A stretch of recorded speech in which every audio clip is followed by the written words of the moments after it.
Today is about schnitzel, and we're gonna make pork schnitzel because this is the one I grew up with. As a Romanian, when I was younger, I thought that the schnitzel is a Romanian dish. We were eating tons of schnitzels at the time and even now, and I thought, yeah, why not? But then I found out later that this is not the case. Well, in today's video, I'm making my version of schnitzel. I mean, let's be honest, everybody makes schnitzel in a way or another around the world, so we'll see what we end up with. Enjoy!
And we are back with the wrap-up. Wrapping up this video, I have a few points that I need to talk about. If you want to be fancy, you can use panko breadcrumbs instead of normal breadcrumbs.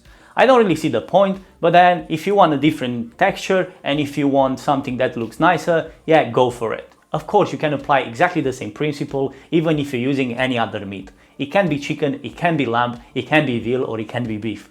All you have to do is just do exactly the same. Flour, eggs, and breadcrumbs. And you're good to go. If you're planning to stay East European till the end, following this recipe, you're probably gonna have the schnitzel with some sort of potatoes. It can be chips, it can be mash, or it can be skinny fries, but it's gonna be some sort of potato involved.